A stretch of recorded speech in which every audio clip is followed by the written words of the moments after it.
So, all right, we're recording. So let me and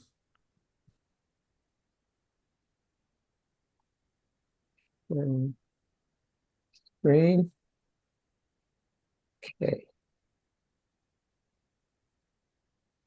All right. Welcome to another Macroeconomics Hour, and we're glad to have you on board.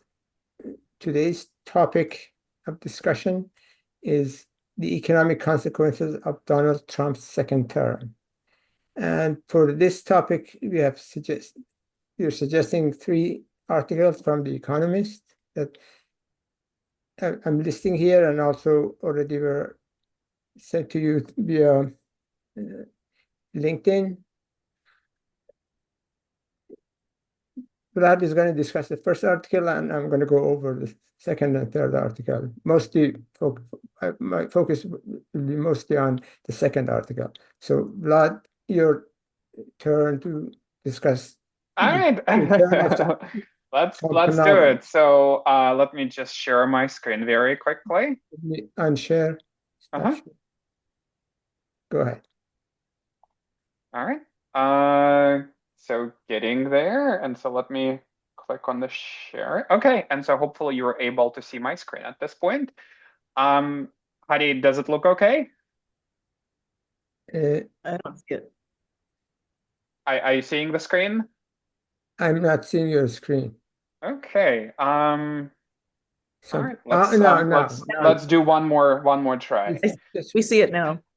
That's right. How many economists does it take to share a screen, right? Okay. Thanks for joining us, folks. Very excited to see you. I have the chat on my other screen, so I may not be looking at it consistently, but I'll try to glance at it every so often. And Hadi will also let me know if there is a question to ask. If you have any questions, feel free also to unmute yourself and speak up. We are very excited to have you here as always. I mentioned that we had a big jump in the group membership over the last month. I think we've probably gained about 50 new group members, and I'm hoping that more of them will get to either attend the live seminars or potentially review the recordings on the YouTube channel. So like and subscribe, right? So so today we are doing a deeper dive on some of the on the economic policies of the president-elect's administration. And so I'll just do a little flashback to what we talked in September of 2024. And this was one of the tables that was summarizing what was kind of the rough economic consensus on what the impact of the Harris and Trump administrations might be, economically speaking. So Harris administration was expected to raise the government spending overall by 2.3 million over the 10 years, and Trump was not expected, to increase the government spending. In terms of revenues, which are the government tax collections, Harris would likely have increased the taxes by roughly 1.1 trillion, and the Trump administration would decrease taxes by about 5.8 trillion. So, which would increase the primary deficits in both cases, even though the Trump administration was expected to raise the primary deficit by a lot more. If you take into account the impacts of economic growth, then the difference would be a little bit more muted, right? Sort of you're going to the difference rather than difference of roughly 5 trillion, we're going to a difference of roughly 2 trillion, because the dynamic primary deficit calculation essentially incorporates into that expectations of economic growth, right? And different administrations' policies would impact economic growth differently. And so overall, for the next 10 years, the GDP was expected, the GDP growth rate, the GDP would be lower by 1.3 by 2034 for the Harris administration, for the Trump by 0.4%. There would be a slight declines in wages in both cases, even though for the Trump administration, mostly, in the next 30 years, as the impacts of higher deficits would take, and higher government deficits and higher government borrowing would take effect. And in terms of the distribution, sort of for the Harris administration, low and middle income households were expected to benefit, and high income households and future generations would be the losers. In the case of Trump policies, all households would benefit distributionally in the short run, and the future generations would be left holding the bag of associated higher taxes to cover significant deficits and debt and other impacts of the policy. So that's what we talked about a couple of months ago. And so today we'll talk a little more about what's happening now in the markets. The markets are jubilant. The world is a bit cautious. What we're seeing since it became clear towards the very end of Tuesday, the beginning of Wednesday, that Trump is the president-elect, we are seeing market indices go up considerably. And so here the explanation is fairly simple. So we are expecting the Trump administration to come out with policies that positively impact businesses overall, and that includes taxes, of course, because the taxes are expected to be much lower through a number of policies and credits to be issued. We're expecting to see more deregulation of businesses. We're expecting to see a slightly higher economic growth overall. We're seeing some appreciation of the dollar, which is the expectation of protectionist trade policies, because these are associated with the currency appreciation. And we've talked about that in the past sessions as well. And the yields on US Treasuries have increased somewhat, though not terribly much higher. Again, what this reflects is the expectation of higher economic growth, which means that the economy will continue to expand and the interest rates will remain higher. Also incorporates into it continued government deficits and borrowing, because if the government continues to issue a lot of debt, obviously with higher supply of debt, we expect that the yields would be higher, right? And just to illustrate some of those statements, I'll give you a few graphics on the next slides. If I can actually get my PowerPoint to advance. So if you're looking at the S&P 500 performance as an example of the stock market performance, you can see here, and I'm just looking here at the last 5 days, right? In the last 5 days, we've seen a bump of almost 5%.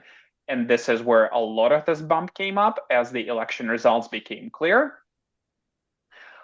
If you're looking at the US dollar index, which is we also call it Dixie, I think, right? Sort of that's kind of the colloquial name for that US dollar index. So this is essentially a weighted index of currency exchange rates. We're kind of seeing a significant appreciation of the dollar, and this jump takes place right here towards the beginning of Wednesday and towards Tuesday night, right, as the election results came in.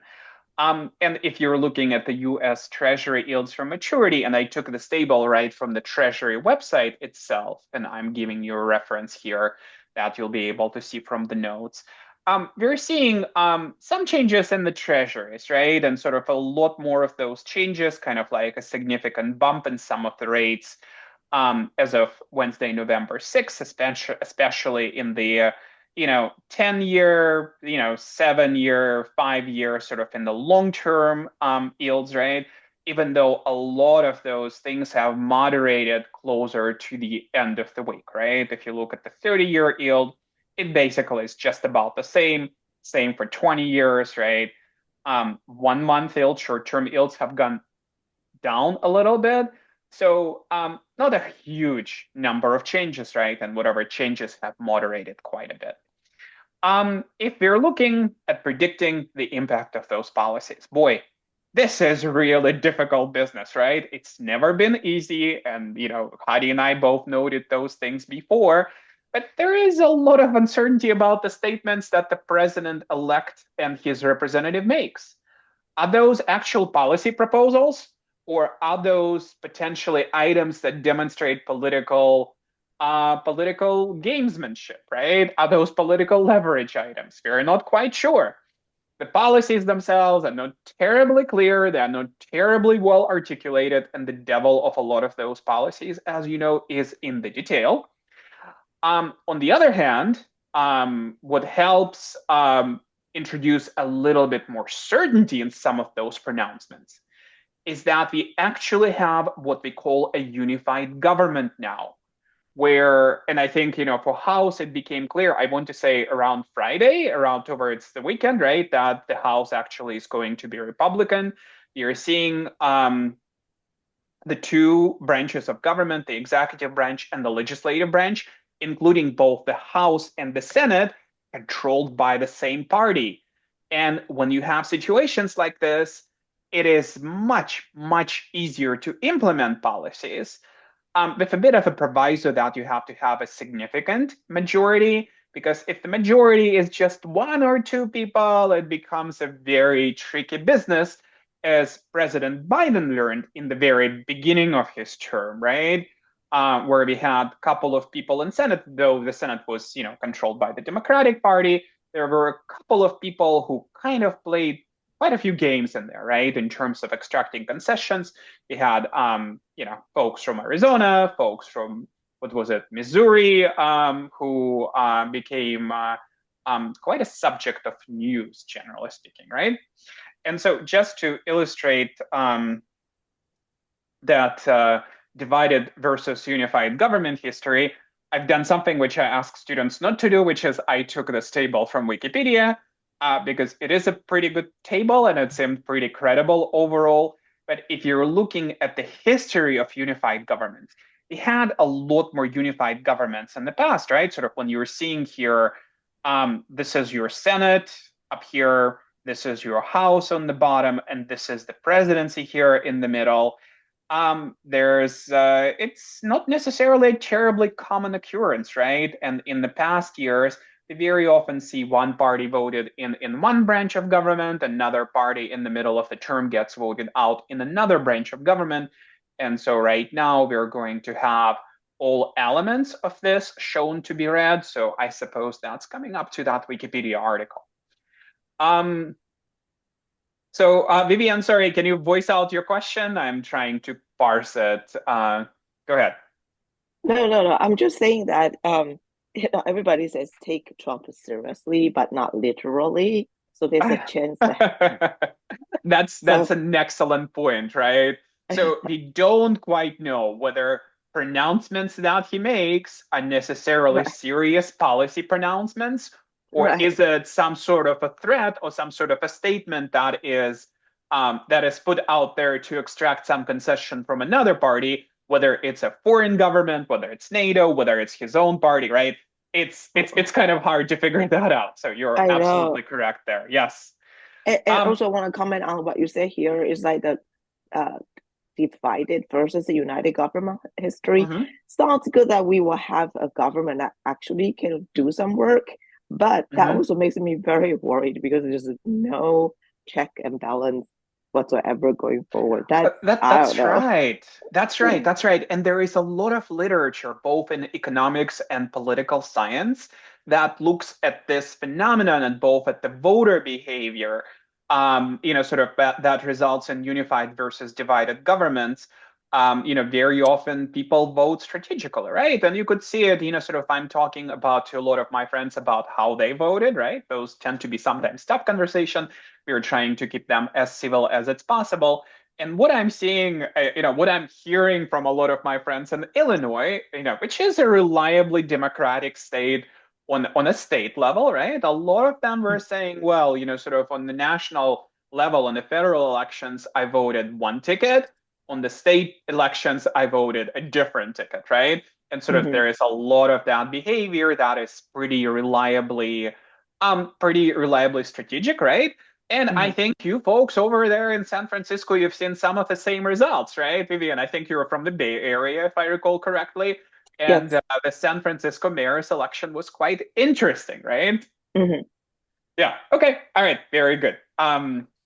So let's talk more about economic program. Just again, some highlights. So generally speaking, for the economic program, we can group that into fiscal policies. And for the fiscal policies, it's the lower taxes, both in terms of corporate taxes and in terms of personal taxes, because Trump is expected to advance extensions of a number of laws that dial down some of the tax burden for individuals. Back in his first presidency, that law was largely set to expire in roughly 10 years. This was done in order to satisfies some of the requirements in terms of relative neutrality of those laws towards deficits, right?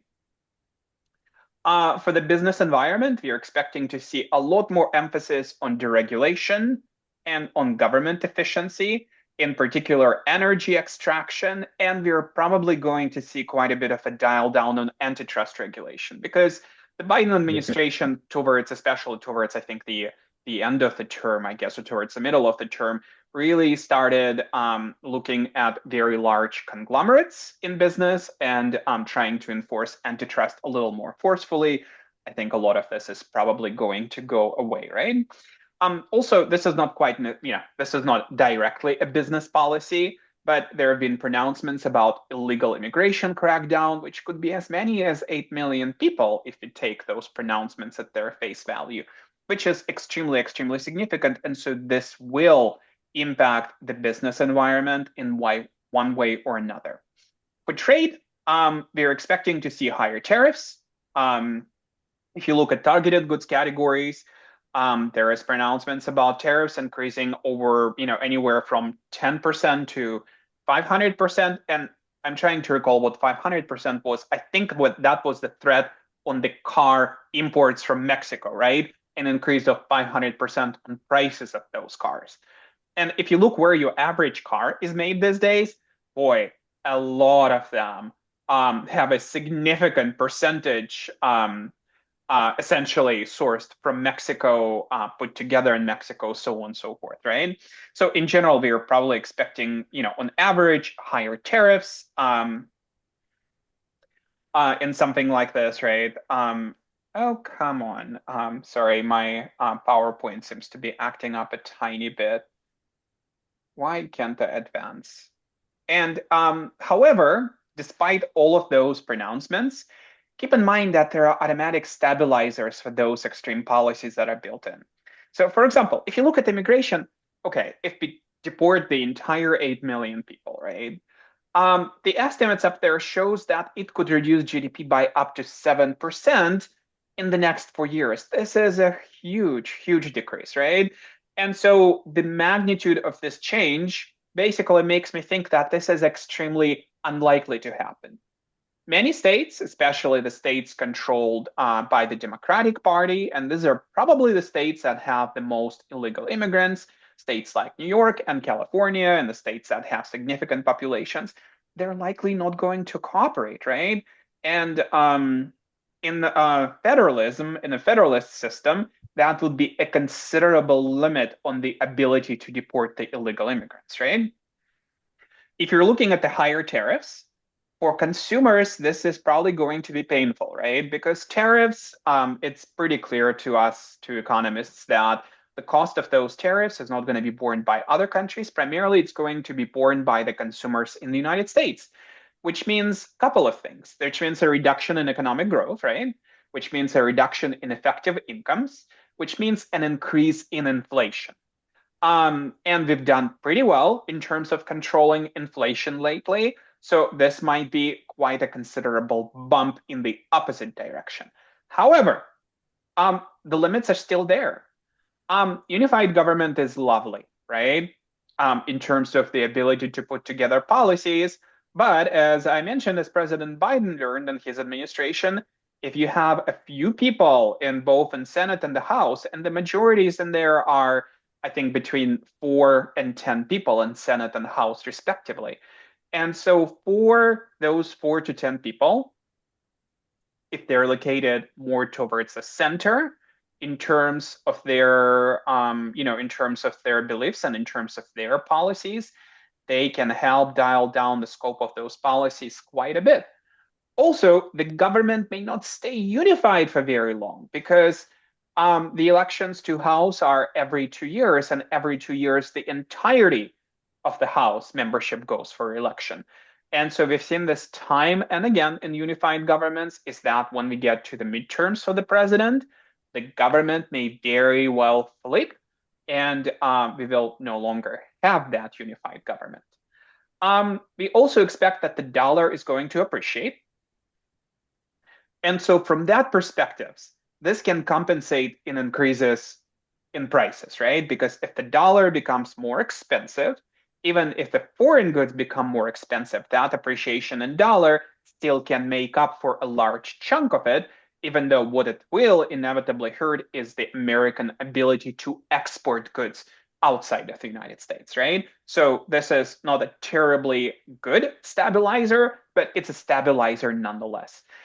We also know that United States, due to its geographic situation, where it's geographically situated, it's not, sort of the same as, one of the European countries, which have a significant percentage of trade with their counterparts. I mean, we have significant trade with Mexico and with Canada, but still, the reliance on trade isn't terribly high compared to a lot of our trade partners.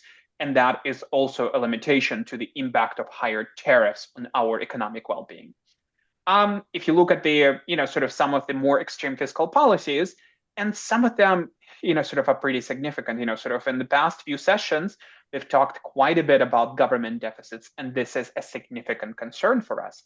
And if you're looking at those significant budget deficits due to the decreases in revenue that are expected to take place, well, we are still a market economy, and so markets can force more fiscal discipline if the treasury yield rates start to increase and the government simply loses some of its fiscal space to continue accumulating additional debt. We also have the blessing of the Fed is still being relatively independent, though again, it's possible that this might change, though I think that this is relatively unlikely, right? So the Fed, by independently engaging in monetary policies, can dial down the rate of interest rate adjustments, right? Sort of if they were expected to dial them down significantly over the next year. That may not be a significant dial down anymore. We still have this fickle unified government limitation that I talked about it before, right? Governments are not likely to stay terribly unified or to stay unified for very long. And that's something that can impact these policies quite a bit. Okay, sorry. I apologize for my fickle PowerPoint. I should have restarted that. And so the question is whether this is going to be a bumpy ride. And, sort of my personal opinion here, and Hadi might have a different opinion too, and he'll talk to you folks right after this, is that there's probably going to be a few bumps, right? But I don't think that these are going to be extreme bumps because the institutions and the stabilizers in the United States are still extremely strong. And by the way, one of the ideas that I have, at least for the future sessions, is maybe to talk more about institutional economics, partially because this is where the Nobel Prize winners in economic science were this year. So that might be a topic in one of the future sessions. But institutions and stabilizers are still strong, and they will limit the more extreme policies. And if you look at some of the predictions for the next 10 years, tax foundations, which tend to run on a more conservative side, but which is still pretty respectable in terms of its ability, in terms of the quality of the research that it puts out. If you look at its general equilibrium model, this is what they're predicting for the next 10 years. The government revenue will drop considerably, but maybe not by, $6 trillion as predicted in static analysis, but more like three, more like half that much. Long run GDP will go up by 0.8. The wages will increase. Full-time equivalent jobs will increase. So the future overall still looks fairly bright, though there's probably going to be a few bumps in that road. And that is what I have for today. So I'll stop sharing my screen. If I can remember how to do that somehow, all of a sudden that button is not there for me, but here we go. And I'll pass this baton to Hadi. Of course, happy to answer any questions that you may have. Feel free to unmute yourself, feel free to speak up or put it in the chat. And Hadi will talk more to you about the other topics I've suggested. Adrian, a question? Hi, Comments? Professor. Um, Hello, hello. I had a quick question, and how do you feel about the effect of the international policy as it relates to, the war in Ukraine and the Middle East in terms of having an effect on these Oh, economic it's figures? well, it's hard to predict, right? So, but sort of there might be some worrying elements and some promising elements in here, and so I think there is some potential that the incoming administration might be a little more effective in terms of finding compromises and sort of reducing the scale of those military events. So it remains to be seen, right? This is a very hard question to answer because Yeah, there is yeah, not necessarily a lot of information in there that addresses how the incoming administration might impact those things and what policies that they will take, right? If you think that predicting the economic policies is sort of is a tough business, I think with those international issues, it's much tougher compared to that. yeah, yeah. All right. Any other thoughts or comments, folks, before Hadi takes over? You know what? I do have a question. Do you have Sure. any thoughts on the impact of any changes to the environmental policies that we have, like clean energy jobs? The Inflation Reduction Act kind of put a lot of green initiatives in there, and it sounds like uh, we can reduce inflation by going back to more fossil fuels and kind of rolling back that. I hope it doesn't happen, but is Yeah. there any incentive to keep moving forward with clean energy? This is a really tough one, right? And part of the uncertainty in here is that, if I recall correctly, the Trump administration or the incoming administration essentially stated that anything that's actually unfulfilled under the Inflation Reduction Act would essentially be canceled, right? And that's going to be tough because the Inflation Reduction Act was passed a little while ago, right? So some of those things are in process, but some of those things they haven't been funded yet. It takes a long time to get that done, right? And if those initiatives are canceled, there's probably going to be a number of lawsuits, right? Sort of that will ask for this money that will take place. But the long-term effect is not exactly clear. I mean, I want to say this. We've done generally a very good job in terms of increasing the energy production in the United States to the point where the United States became the largest energy producer in the world, right? And sort of we were talking not necessarily about the reserves that the United States holds, right? Because if you look um, at Saudi Arabia, it still has the highest reserves, right? But the United States have been pretty effective in general in getting the technologies through and getting the energy production up. And that contribute quite a bit to the economy, both in the United States and in the rest of the world, right? Because energy markets are global markets. So from that perspective, it's quite a gamble, right? So I don't think that there is going to be a terribly significant effect, or I don't expect really a very strong negative effect, right? I think the effects might actually be positive overall, and potentially by taking away some of those very high ticket government spending items, if that happens, that could help constrain the inflation a bit and contribute positively to the economic growth. But again, it's a very tough prediction to make, so I don't have a good answer for you. Right, Gitika, go ahead. Yeah, so I'm really worried about the government deficit. The rate it has been increasing, and Mhm. my assumption is it's like there is no way to bring it down at this moment. It's just going to keep increasing, and based on the current situation, it feels like it would be increasing even at a higher rate. What are Mhm. your thoughts on that? Like, how or what might be the end result? Well, I think the end result is probably going to be political, right? Because this is the challenge of fiscal space. Because to fund those deficits, you have to continue borrowing money. At some point, the markets are going to say enough is enough. Unfortunately, this tends to be a very rough adjustment, as many countries found out, there is some sort of crisis that takes place. All of a sudden, the ability to borrow is decreased quite a bit and the interest rates jump. And the government budgets are impacted quite a bit because you're starting to spend a lot more money on servicing your debt.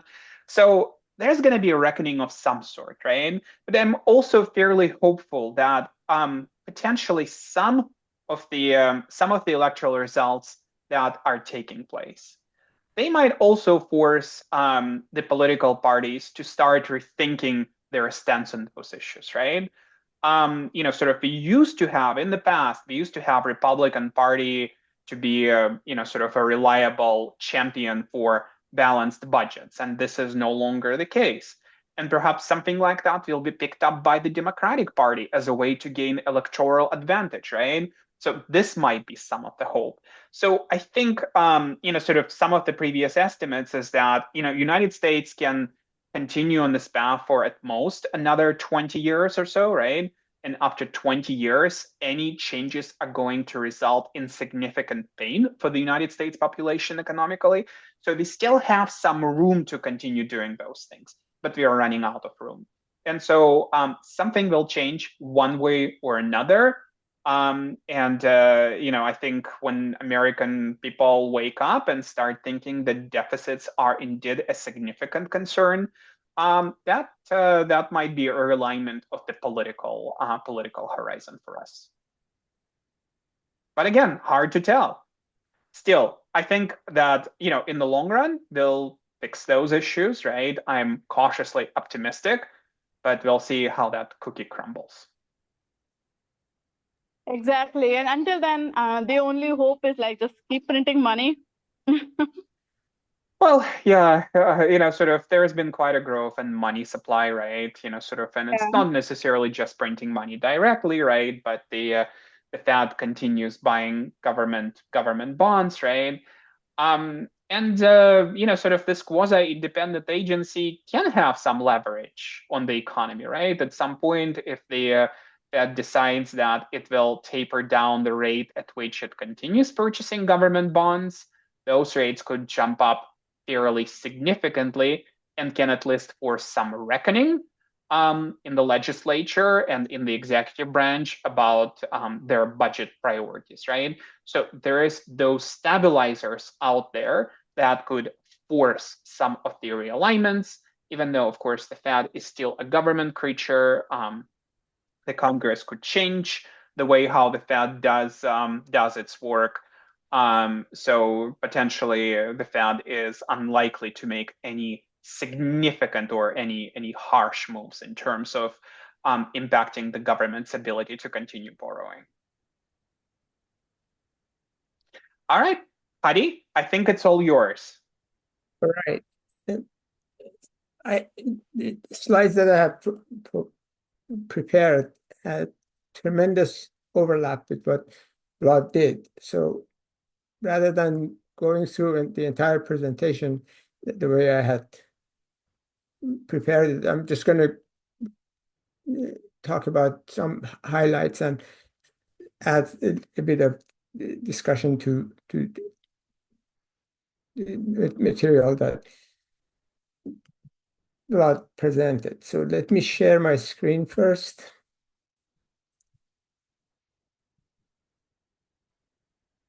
Okay. All right.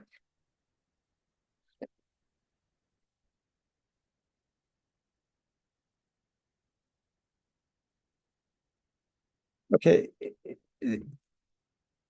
A key question is how are we going to fare in the second term of Donald Trump? In the first term, remember that he created a lot of hoopla, but not necessarily changed a whole lot. It managed to implement some policy changes. For example, tax cuts, protectionist policies he introduced, but it was not as dramatic as he described them. Confrontation with China increased, and there was deregulation that Vlad talked about, energy production shifted during Trump administration towards fossil fuel, and I think there's going to be a similar move back and moving away from renewables. And the key thing that happened under Trump was the pandemic in his last year of presidency, and there were one can argue that it could have been handled a little bit better or a lot better, but probably things would have gone more or less the same way that they went under, that would have gone under, that went under Trump. So I don't think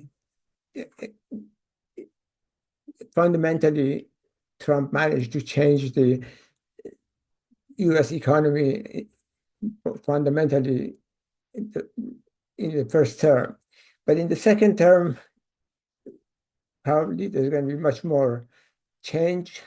The main policy agenda, as we've been discussing, it's number one is using tariffs as source of income for the government rather than income taxes. So it's going to give tax cuts on income and raise funds and revenue from tariffs. And that could be inflationary because cost of importing goods are going to go up. The protectionist policies that Trump advocates are specifically targeted at China to make sure that trade with China goes down and access of China to U.S. market and also the market of U.S. allies goes down. The tax cuts is another aspect of his policy. Deportation of undocumented worker or illegal immigrants, that's high on the agenda. Trump is trying to reduce the independence of Federal Reserve and overhaul the government. So these are the things that he wants to do. What could go wrong? Major tariff rises is number one item that I mentioned in his agenda, and that means strengthening. So some people argue that he does not intend to raise tariffs. In fact, what he wants to do is to strengthen America's hand in international negotiations, not necessarily raising tariffs. But to be credible, he must implement some version of that policy, a restrictive policy. So tariffs will go up. The question is how much, of course. And as imports are being replaced by domestic production, cost of production goes up because the reason we import some goods is that they're produced cheaper outside the US. So that means inflation rises, cost of production goes up, inflation goes up, demand shifts from the buying foreign goods, imports, towards domestic production, and that causes the dollar to appreciate. Exports decline because the dollar rises, and also there's going to be retaliation by other governments. So it's not a static thing that Trump raises tariffs in the US and everybody around the world stands and watches. They're going to react. And this has growth costs, so GDP growth is going to decline, and business lobby and lawsuits are going to start moderating what Trump wants to do. So, like Vlad, I also think that probably Trump will not be able to implement his full policy or whatever part of the the policy that one can, from what he says, but other part we can take seriously, and but not literally. Even that does not seem to be something he can fully implement. Businesses could actually put pressure on him, and as I'm going to point out, the stock market reactions might be strong and stop him before he goes too far. And I also share the idea that Rod raised, that there's going to be some bumps, especially early on. So we might actually have a period of chaotic economy as these policies are being introduced and implemented. But the tax cut, of course, tax cuts are going to boost demand, but we're going to be already in an inflationary situation, and that is going to add to the current inflation, which has been going down, but very slowly. So we might actually see inflation rise, and that raises interest rates, and the dollar again appreciates because interest rates being higher, that makes the dollar a more attractive currency to hold. Meanwhile, the lower tax revenue means bigger budget deficit, and U.S. credit worthiness might be undermined. Risk premiums are going to rise on U.S. debt, and that compounds the deficit problem, because once interest rates go up, then the government has to actually spend more of its revenue on borrowing, on paying interest, and that causes the overall deficit. The primary deficit may be lower, but the overall deficit, which includes the interest payments, is going to go up very sharply.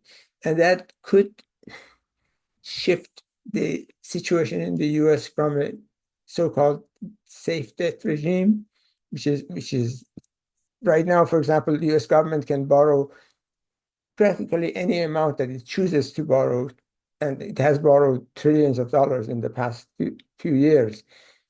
It can borrow without experiencing an increase in interest rates, but that's going to end, and we're going to see a risky debt regime, meaning that when you borrow more, then interest rate goes up, and there's a limit to which you can borrow, because interest rates going up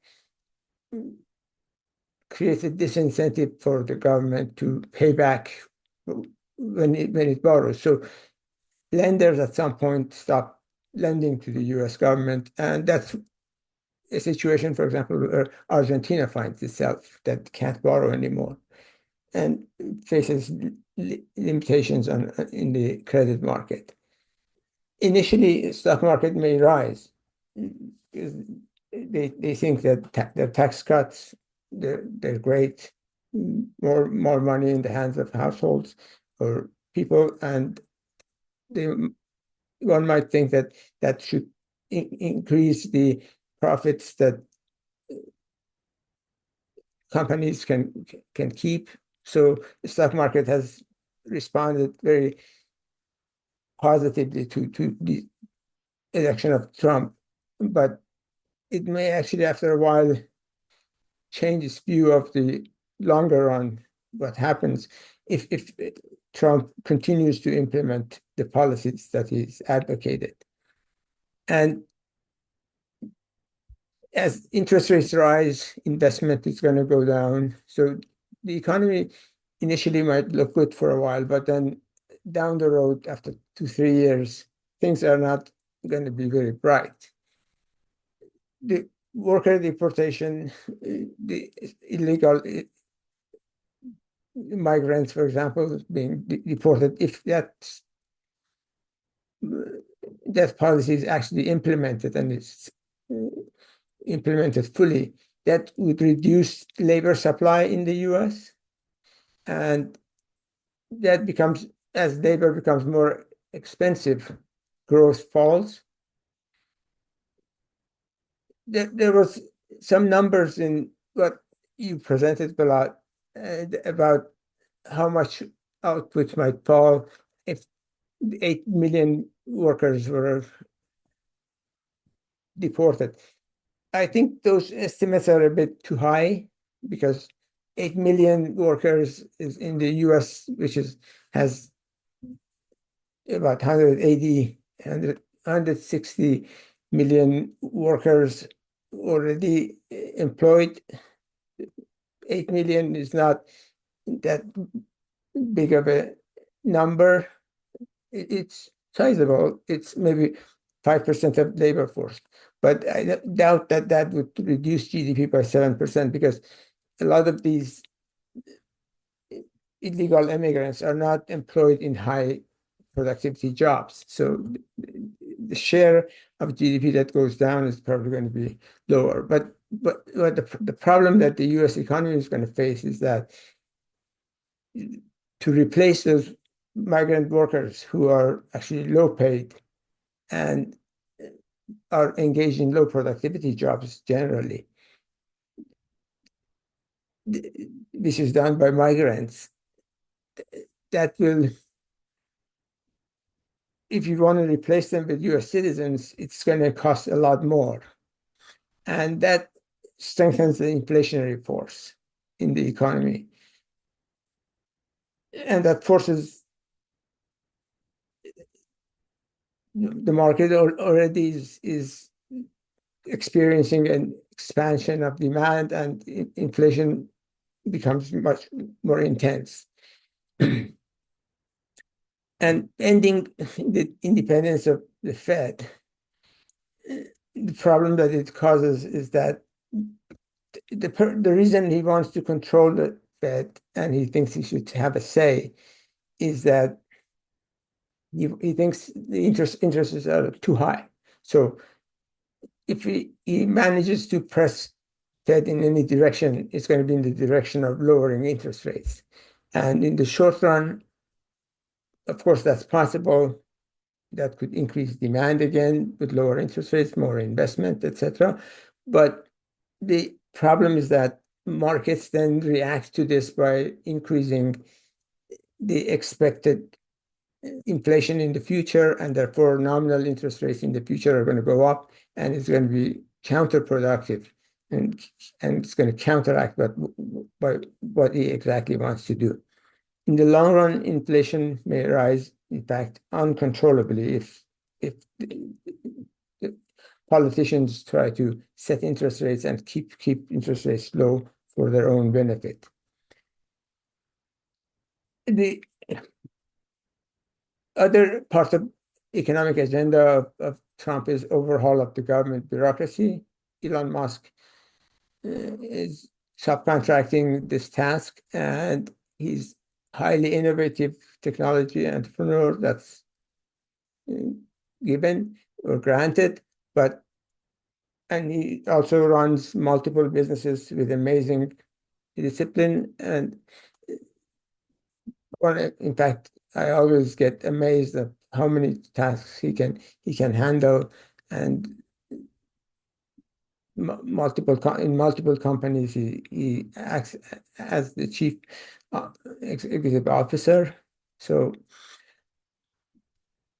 but reforming the government bureaucracy may be different than running private companies, and that is also another place where one might see some glitches to arise. And to end this discussion, for many of Trump supporters, in fact, the fact that he disregards many norms and rules of democracy are attractive because some of those rules seem to be too constraining, and the political culture behind it has been criticized, or a lot of people have been criticizing it. The rules and norms that become common, especially advocated by liberals. So that attraction is there, but the problem is that it could also undermine democracy and rule of law, and that changes the entire paradigm of governance and policymaking. Especially when he says that he wants to act as a dictator and always praises dictators for being strong people. That doesn't sound too good.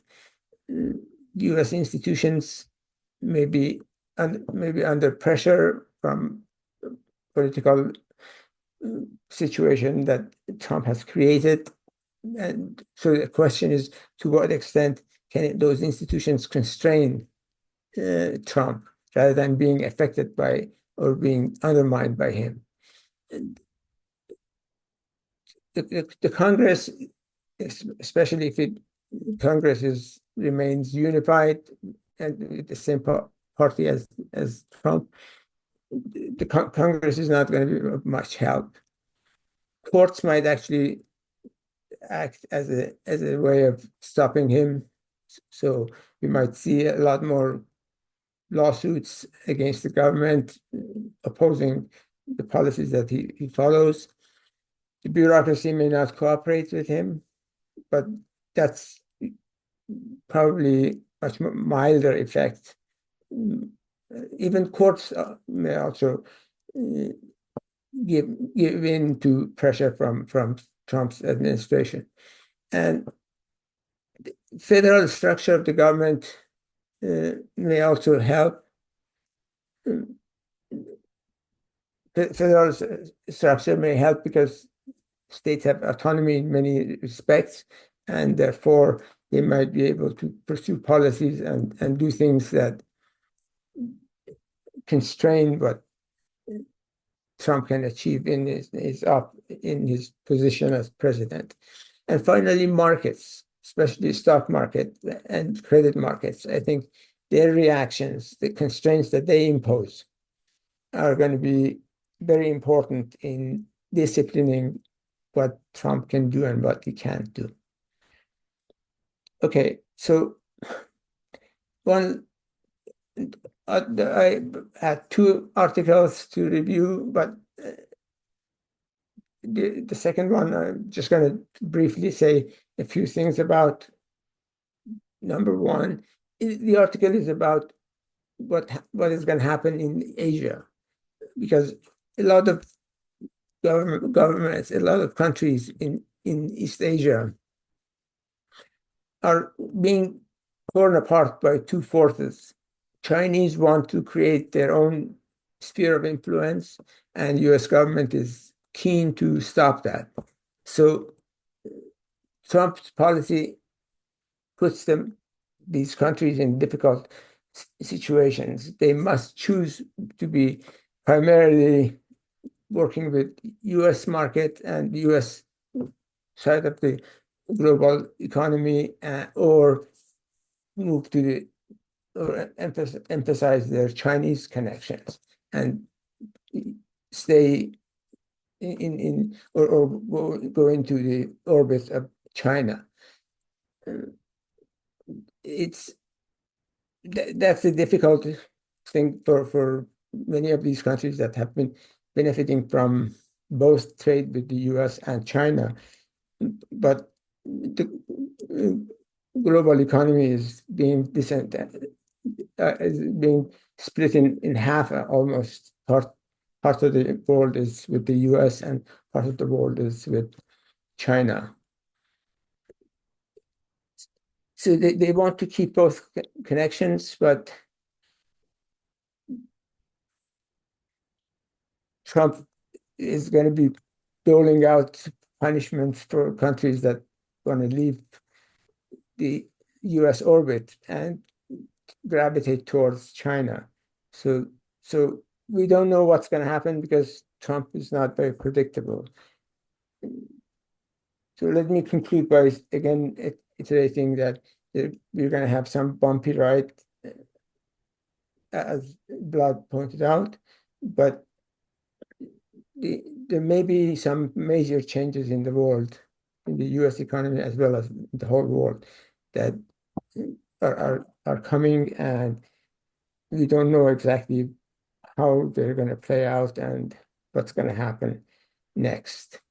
So thanks for listening, and let's discuss these things further. So I'm all ears.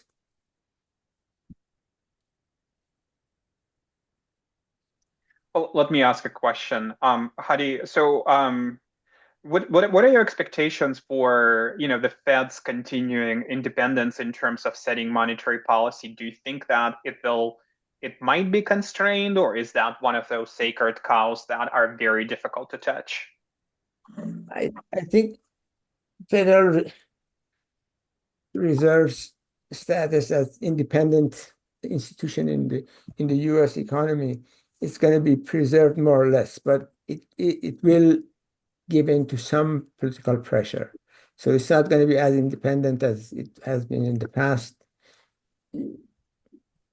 But the government can make life very difficult for the Fed to continue full independence. All right, folks, anything from you? Thank you. Very, very helpful. But I'm very, very worried. That's a very good point. I'm also very worried. But I hope that our fears are not realized.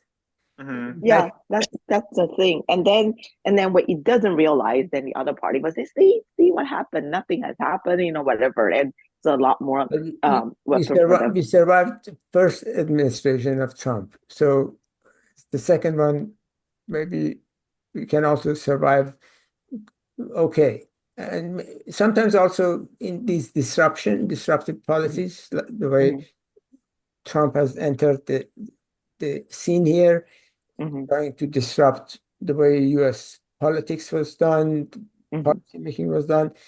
I think there may be opportunities for revamping some of the institutions, some of the policies, long-held beliefs might change. And although what he does might be destructive in some sense, but also could be productive in the sense that it might clear the ground for coming up with new policies, new institutions, and rebuilding the country. Well, I'm sorry, I'm just gonna take 1 second about this. But I think it really bothers me is what is the incentive for doing all this? Is because for people or just for themselves? If the central theme is really for the benefits of the population, the United States of America, yes, I will be welcoming any whatever disruptions that or challenges that we have to face. But I really, really doubt and have a lot of reservations about their actual incentive. That is something really bothers me. That's a very good point. Very good point. And Hadi, I'm sorry. I love the fact that you've raised that concept of creative destruction, right? This is an economic concept that from Schumpeter, right, from 1930s, which explained kind of like one of the benefits of the market economy, the continuing creation and destruction of businesses based on their economic success, right? So creative destructions may not be a terribly good thing in politics. In politics, it's the institutions that don't get continuously destructed and created, right? But rather as they are preserved and evolved, right? And this makes me want to talk about institutional economics and the recent Nobel Prize winners even more, perhaps in the next session. That's a very valid point that you make, that what applies in economics may not apply in politics. But if you think about countries that have been in a political gridlock, I can give the example of Iran, the country I come from. Nothing gets done. The country's economy is rather stagnant, and inflation is very high. It's terrible. And if something shakes this system, it might actually fall apart. It could create chaos. It could create a lot of do a lot of damage to a lot of people's lives, but it also might create an opportunity for building a new system based on the ruins of the current system. So So it's difficult to tell whether it's good or bad. But maybe we should just be interpreters of our history and society rather than being in the That's business of right. That's making right. those changes. But it's also nice to kind of leave on this positive note overall, right? Because sort of that change, sort of the changes will take place. There is significant potential for some of those changes to be positive, and hopefully they will be, right? It's not all gloom and doom. There is also promise in a lot of things that are taking place. Yes. Mhm. All right, well, folks, thank you very much for joining us. If you have any ideas for future sessions, please let us know. Send us an email. Put up a note on the LinkedIn group site that we're running, and we hope to see you in the future sessions of Macroeconomics Hours. Thanks all. Have a you. good rest of Thank the you for weekend. joining us, and see you next month. Thank you. Thanks a Thank lot. Thank you, you. Thanks a lot. All right, guys. bye Bye. bye for Uh, now.